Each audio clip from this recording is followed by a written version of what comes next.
নতুন একটা ঈদের কথা শুনছি। অনেকে আপনারা হয়তো দেখে অবাক হয়েছেন যে এটা আবার কোন ঈদ। ঈদের নাম দেওয়া হয়েছে ঈদে গাদিরে খুম। বলেন তো ঈদের নাম কি?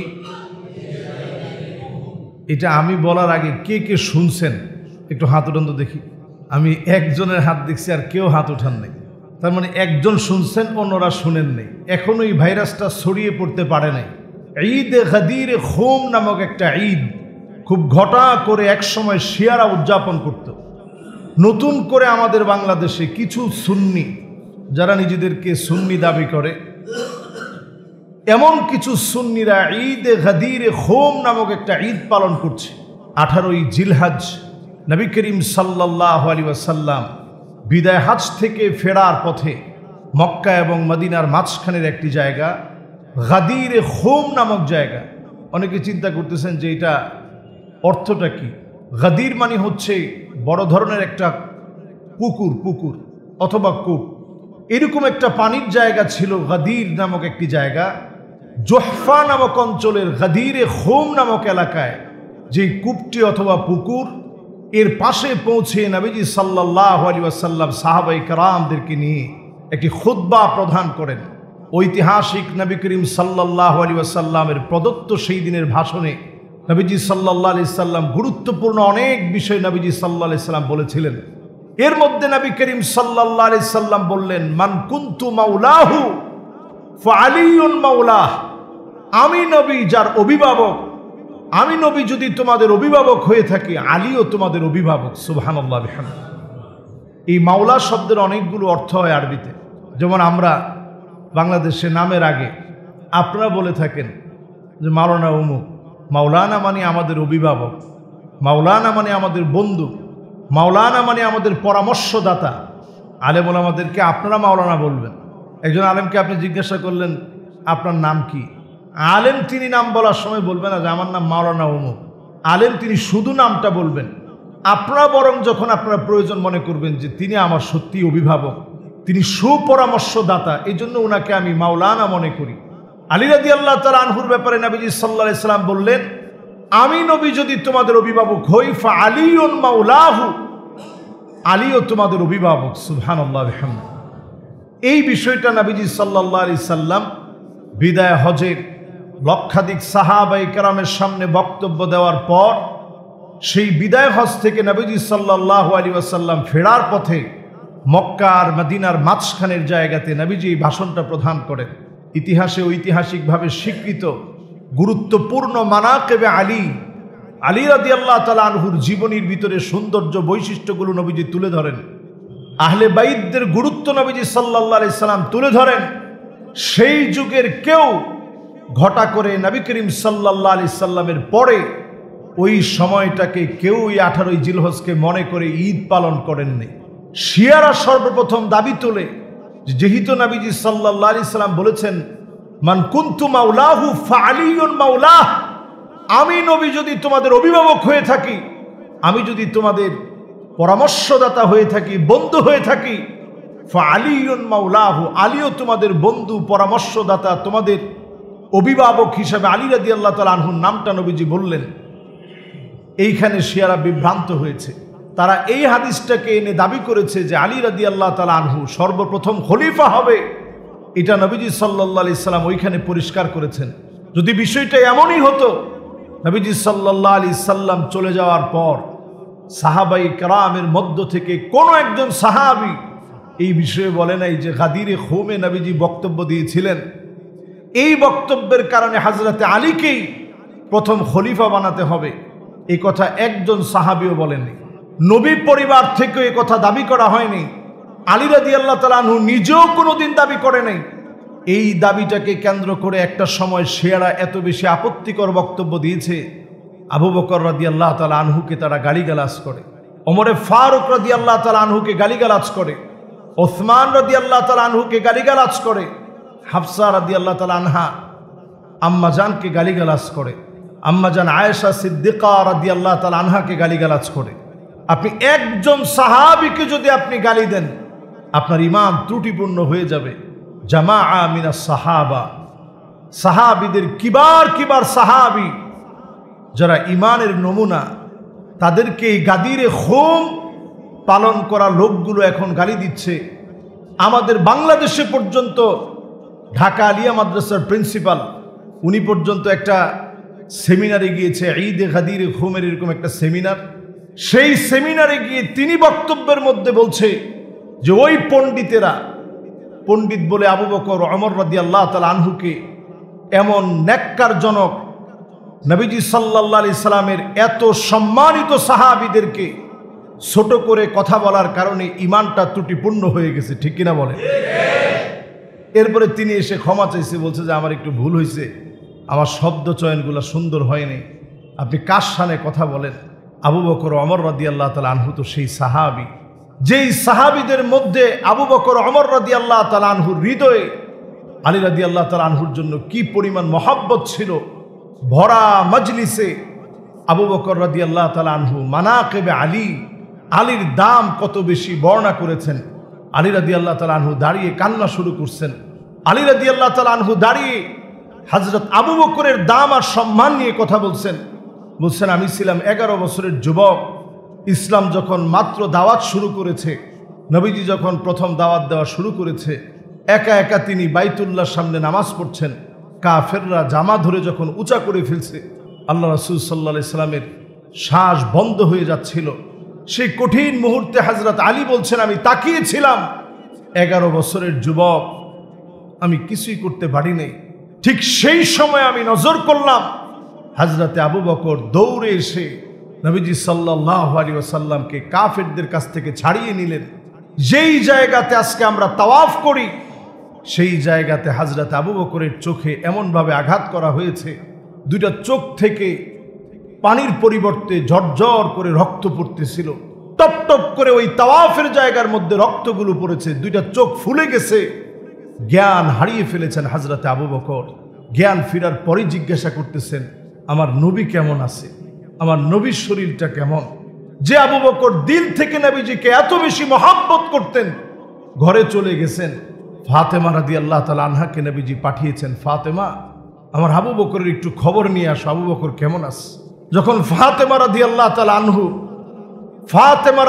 তাআলা আনহা যখন গেলেন, যাওয়ার সঙ্গে সঙ্গে আবু বকর দেখি জিজ্ঞাসা করলেন, নিজের শরীরের খবর নাই, জিজ্ঞাসা করছেন আমার নবী কেমন আছে, আমার নবীর শরীরটা কেমন। যেই মাত্র শুনেছে নবীর শরীরটা এখন সুস্থ, নবীজি ভালোই আছেন, একটা দৌড় মেরে নবীজির ঘর পর্যন্ত হযরতে আবু বকর চলে গেছে। সুবহানাল্লাহ। মনের এই নিরেট মহাব্বত, এত বেশি মহাব্বত ছিল।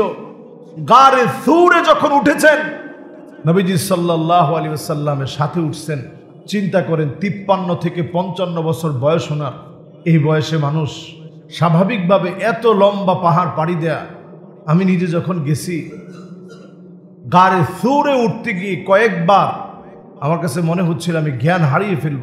আর নবীজি সাল্লাল্লাহু আলাইহি সাল্লাম আর আবু বকর যখন উঠলেন, উঠার পর আবু বকর প্রথমেই বললেন, নবী আপনি একটু আমাকে আগে গুহার ভিতরে ঢুকতে দেন, তারপরে আপনি ঢুকবেন। বলেন আল্লাহু আকবার। প্রথমে নিজে ঢুকলেন, ঢোকার পরে ভিতরের অবস্থা পর্যবেক্ষণ করলেন। মনের ওইখান থেকে একটা ইচ্ছা ছিল, আল্লাহ যদি কোনো ক্ষতি হওয়ার থাকে, কোনো সাপ অথবা বিচ্ছু থাকে, আমি আবু বকরকে যেন ধ্বংসন করে, পেয়ারা হাবিবকে যেন কোনো সাপ বিচ্ছু ধ্বংসন করতে না পারে। আল্লাহু আকবার। কি মহাব্বত ছিল হৃদয়ে। আবু বকর রাদিয়াল্লাহু তাআলা আনহু প্রবেশ করলেন, দেখে এসে বললেন, নবীজি এবার আপনি ঢুকেন। আবু বকর রাদিয়াল্লাহু তাআলা আনহু নবীজিকে এবার প্রবেশ করি, দুইটা পাকে আসন বানিয়ে দিয়ে নবীজির ঘুমের ব্যবস্থা করে দিলেন। নবীজি আপনি একটু রেস্ট নেন। আল্লাহ রাসূল সাল্লাল্লাহু আলাইহি সাল্লাম একটু রেস্ট নিচ্ছেন। আবু বকর একটা দৃষ্টিতে, দুইটা নয়নে আল্লাহর হাবিবের চেহারার সৌন্দর্যের দিকে তাকিয়েছিলেন, আর চোখের পানিগুলা টপ টপ করে ছাড়তেছিলেন। নবীজি যখন ঘুম থেকে জাগ্রত হলেন, আল্লাহর হাবিব বললেন, আল্লাহুম্মা জাআল আবা বকর মাই ফিল জান্নাহ। আল্লাহ, যে আবু বকর আমাকে এত মহব্বত করে, আল্লাহ তাকে তুমি আমার সঙ্গে, আল্লাহ তোমার জান্নাতের মালিক তুমি বানায় দিও। সুবহানাল্লাহ। যে আবু বকর রাদিয়াল্লাহু তাআলা আনহুর দাম এত বেশি, আপনি সে আবু বকর রাদিয়াল্লাহু তাআলা আনহুর শান খাটো করে একটা জবানে যদি কথা বলেন, ঈমান নষ্ট হয়ে যাবে। ইমানের নমুনা হচ্ছে সাহাবায়ে কেরাম মুদ্দা উহুদিন যাহাবান, যদি আপনি উহুদ পাহাড় পরিমাণ স্বর্ণ দান করেন, সাহাবায়ে কেরাম কয়েক মুষ্টি গম অথবা চাল যে দান করেছে, ওয়ালা নাসিফাহু বলা হয়েছে হাদিসের ভিতরে, ওই কয়েক মুষ্টি গম অথবা আটা অথবা সামান্য চাল যে দান করেছে, অল্প কয়েকটা খেজুর দিয়েছে, আপনি উহুদ পরিমাণ স্বর্ণ দান করলে সাহাবায়ে কেরামের কয়েক মুষ্টি ওই গমের সমান, ওই চালের সমান হবে না। এত দাম সাহাবায়ে কেরামকে আল্লাহ তাআলা দান করেছে। আল্লাহু আকবার। বদরে যে সমস্ত সাহাবায়ে কেরাম বদরের মধ্যে যুদ্ধ করলেন, নবীজির সঙ্গে ছিলেন, সে সাহাবায়ে কেরামের শানে নবীজি সাল্লাল্লাহু আলাইহি সাল্লাম বললেন, ই'মালু মা শি'তুম, যা মনে চায় তোমরা করো, আল্লাহ রাব্বুল আলামিন তোমাদেরকে মাফ করে দিয়েছে। সুবহানাল্লাহ। যে সাহাবীদের এত দাম, এত সম্মান, এত মর্যাদা আল্লাহ রাব্বুল আলামিন দিয়েছেন। রাদিয়াল্লাহু আনহুম ওয়া রাদু আন, সাহাবায়ে কেরামের উপরে আল্লাহ রাব্বুল আলামিন সন্তুষ্ট হয়ে গেছেন, আল্লাহ রাব্বুল আলামিন খুশি হয়ে গেছেন। সেই সাহাবায়ে কেরামের মধ্য থেকে সুকৌশলে কিবার সাহাবায়ে কেরামের সমালোচনা করা হয়। কখনো কখনো দেখবেন মুআবিয়া রাদিয়াল্লাহু তাআলা আনহুর সমালোচনা করা হয়। এই গোষ্ঠী মুআবিয়া রাদিয়াল্লাহু তাআলা আনহুর সমালোচনা করে, মুআবিয়া রাদিয়াল্লাহু তাআলা আনহুকে নিয়ে নানা রকম কথা বলে। একটাবার যদি আপনি চিন্তা করেন যে মুআবিয়া রাদিয়াল্লাহু তাআলা আনহুকে নিয়ে কথা বললে তাদের লাভটা কোন জায়গায়? তাদের লাভটা এই জায়গায়, ইহুদিদের চক্রান্ত হচ্ছে কোরআনকে মিথ্যা প্রতিপন্ন করা। কোরআনকে মিথ্যা প্রতিপন্ন করার জন্য ডাইরেক্ট কোরআনকে মিথ্যা প্রতিপন্ন করতে পারবে না। কোরআনের কোনো তথ্য, কোনো একটি আয়াতের কোনো বক্তব্য অযৌক্তিক এই পর্যন্ত পৃথিবীর কেউ প্রমাণ করতে পারে না। একটা বক্তব্যকে অযৌক্তিক প্রমাণ করতে পৃথিবীর কেউ পারে না। এই কোরআনুল কারীমকে তাহলে কিভাবে মিথ্যা প্রতিপন্ন করবে? কাতেবে ওহী, যিনি ওহীকে লিখেছেন, মুআবিয়া রাদিয়াল্লাহু তাআলা আনহু তাদের মধ্যে একজন। সেই মুআবিয়া রাদিয়াল্লাহু তাআলা আনহুর চরিত্রকে যদি কলঙ্কিত করা যায়, তাহলে কোরআনকে, তাদের দাবির পক্ষে আপত্তিজনক কোনো মন্তব্য কোরআনের ব্যাপারে তারা বলতে পারবে। এই দুঃসাহস দেখানোর জন্যই মুআবিয়া রাদিয়াল্লাহু তাআলা আনহুর সমালোচনা করে।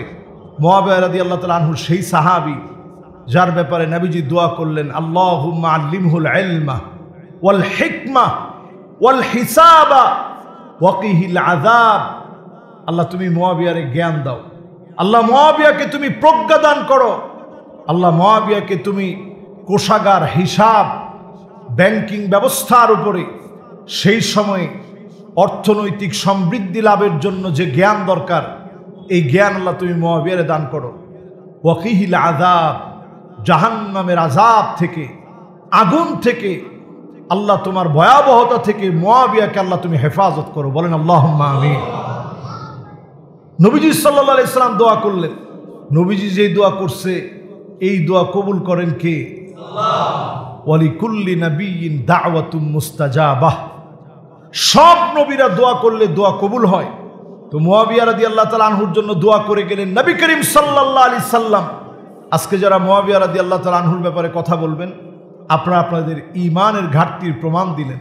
আবু বকর রাদিয়াল্লাহু তাআলা আনহুকে নিয়ে কথা বলবেন, ঈমান নষ্ট হওয়ার দাবি করলেন। ওমরে ফারুক রাদিয়াল্লাহু তাআলা আনহুকে নিয়ে কথা বললেন, ঈমান নষ্ট হওয়ার দাবি করলেন। সাহাবায়ে কেরামের কোনো একজন সাহাবীকে গালি দেওয়ার কোনো সুযোগ নেই। মান কাতালা নবী, মান সাব্বা নবিয়ান ফাকতুলহু, যে নবীকে গালি দিবে তাকে ইসলামী শরিয়া স্ট্রেট যদি কায়েম হয়, তার শাস্তিটা এত বড় শাস্তি। ফাকতুলহু, তার শাস্তি হচ্ছে তাকে যেন কতল করা হয়, হত্যা করা হয়। ওমান সাব্বা আসহাবি, নবীজি সাল্লাল্লাহু আলাইহি ওয়াসাল্লামের সাহাবায়ে কেরামকে যদি কেউ গালি দেয়, জুলিদ, তাকে যেন বেত্রাঘাত করা হয়। নবীজি সাল্লাল্লাহু আলাইহি ওয়াসাল্লামের সাহাবায়ে কেরাম হচ্ছে ঈমানের নমুনা। সাহাবায়ে কেরামকে গালি দিলে ঈমান থাকে না। সম্মানিত হাজিরিন, এই পুরো কথাগুলো থেকে আজকে আপনাদেরকে যে বিষয়টি পরিষ্কার করতে চাই, নতুন করে ঈদে গাদিরে খোম নাম দিয়ে আপনি খুব বড় আশেক হয়ে গেলেন, সাহাবায়ে কেরামের সমালোচনা করলেন, নিজেদেরকে আপনি সুন্নি মনে করলেন আপনি অনেক বড় আহলে বাইত প্রেমিক।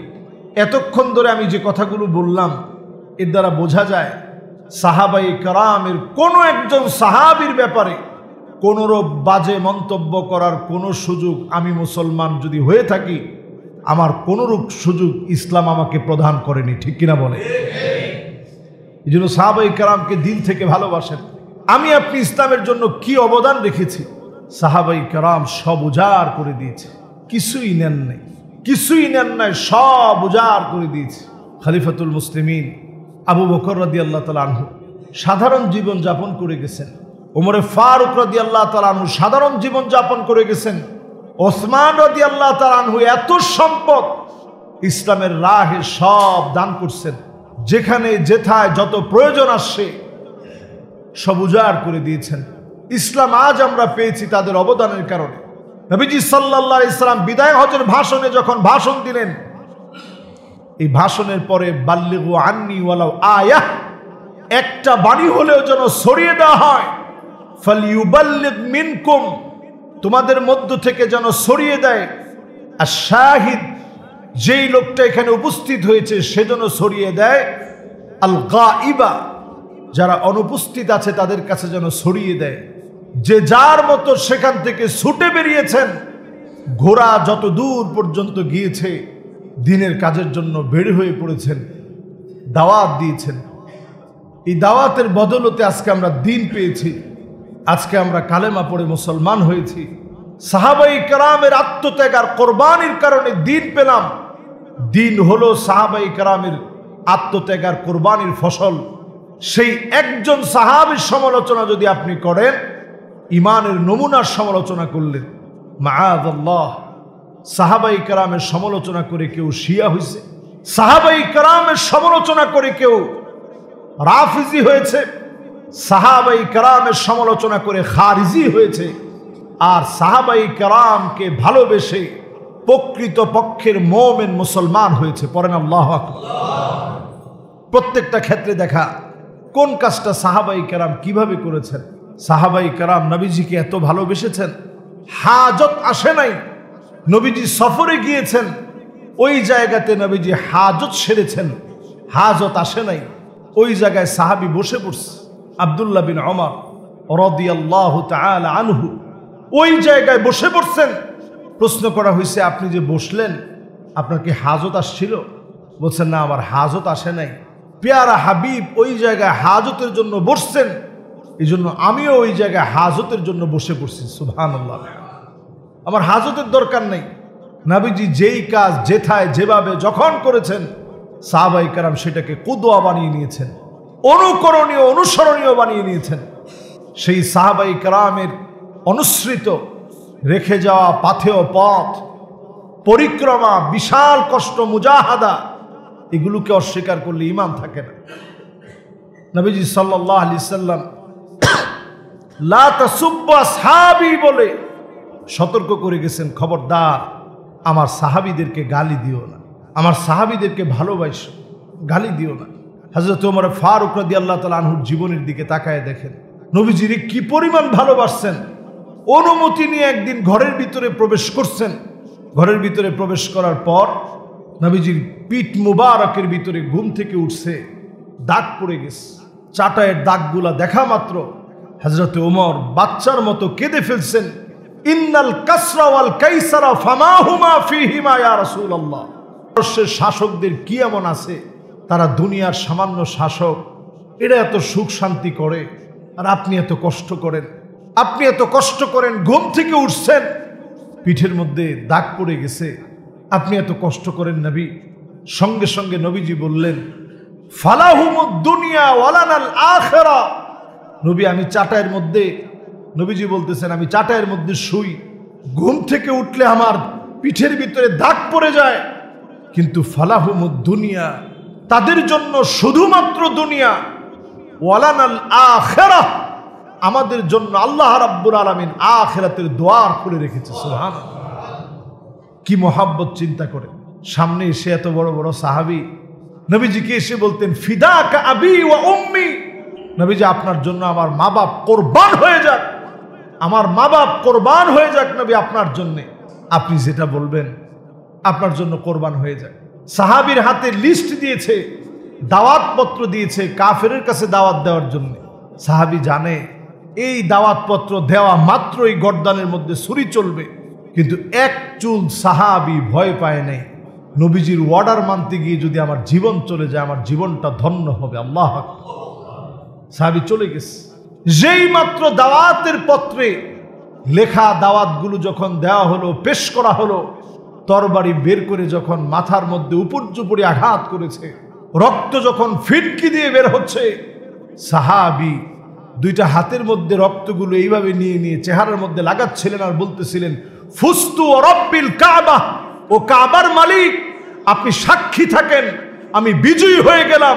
রাসূলুল্লাহর দাওয়াত দিতে এসে, কালেমার দাওয়াত দিতে এসে আমি শহীদ হয়ে যাচ্ছি। আল্লাহ, এই হচ্ছে সাহাবায়ে কেরাম।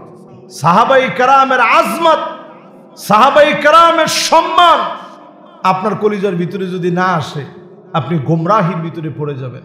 কখনো কখনো ঈমান নষ্ট হয়ে যাবে। সাহাবায়ে কেরামের মহব্বতের নাম ঈমান,